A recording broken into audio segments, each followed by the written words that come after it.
Have you ever tried to fix your partner? Just tweak the way they dress or speak or even what kind of work they do?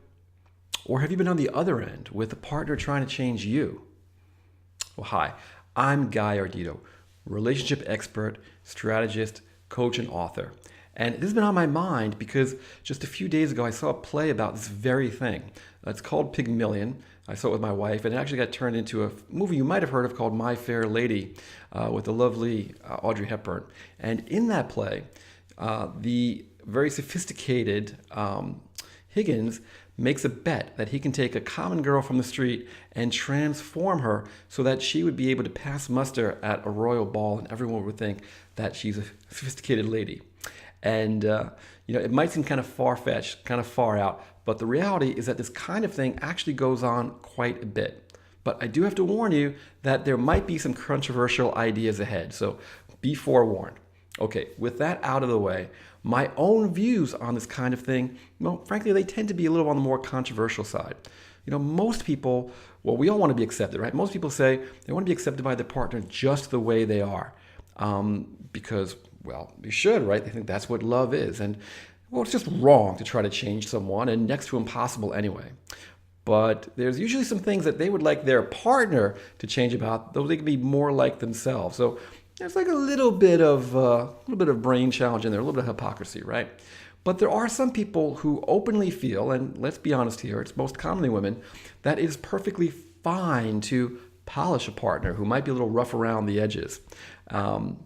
I'm not saying you've been there, but I've come across it many times.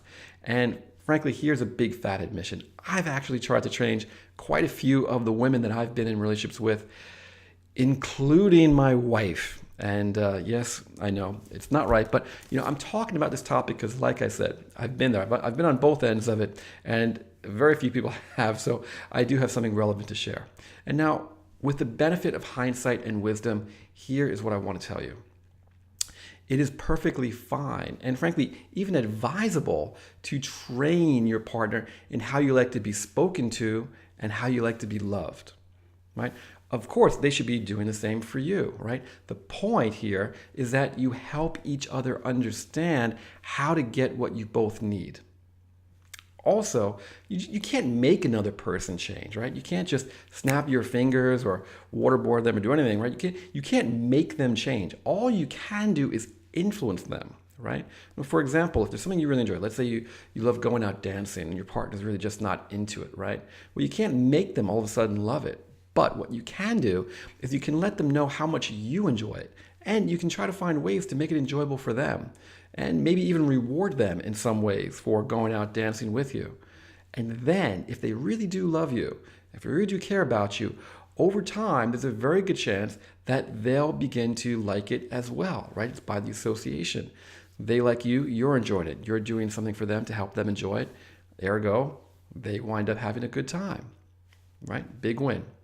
Now, if you're the one being dominated, well, then you've got to have a really frank and honest conversation with your lover about it. Now, they might not realize they're doing it. I know what you're saying. I know what you're saying. That's pretty far-fetched, but I can tell you sometimes people don't realize what they're doing. So part of being in a relationship, part of love is giving our lover the benefit of the doubt. So you want to at least give them the benefit of the doubt, let them explain themselves. Look, my personal definition of love is not blanket acceptance, right? Love is something we do. Love is something we give. And in a relationship, both partners do and give. And part of that is understanding each other, appreciating each other, and growing together, right? If you're going to do that, you have to be able to have things in common. You have to be able to develop the compatibility around communication. And the trick to changing your partner, well, frankly, there's two tricks. The first one is that you have to come from a place of love. Right? It's not about domination. You have to come from a place of love. You have to have a desire to understand your partner and a goal of being closer together. And number two is that you both have to be on board. If your partner doesn't want anything new or different from you, but you want something more different from them, well, then there's an imbalance there, and that can lead to hurt feelings, power struggles, and resentment. And you might remember from one of my earlier blog posts, resentment is one of the 4 horsemen of divorce. So you got to be really careful around that. And the whole point of a lasting relationship, long-term love, of marriage, is to create something better together than either of you could on your own. And that requires growing. So find ways to enjoy activities, hobbies, and culture that your partner likes as much as you would like them to enjoy the ones that you like. Try out different ways of expressing your love so that your partner can experience the full range. And try adjusting your sense of what needs to be done around the house, or what characterizes clean enough, or any number of things like that, to both understand your partner better and to find a point that you can both agree on, right? It's not about trying to bring them up to your level or bring them down to your level. It's not about you being right and them you're being wrong, right? It's about understanding each other. And I don't want to say negotiate. That sounds kind of businesslike, but like I said before, growing together, creating a set of standards together, creating a life together. So, in summary, it is a bad idea to try and dominate your partner, make them more like you. That's a bad idea. It's a good idea to share and grow together so that you both have new ways of appreciating each other.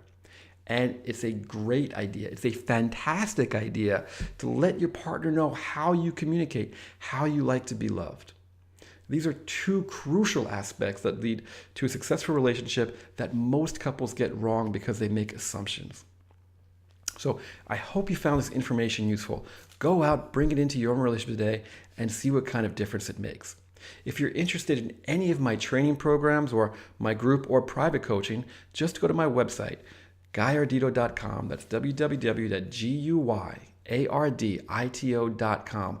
All the information is right there. Until next time, remember, life is an adventure. Live in love.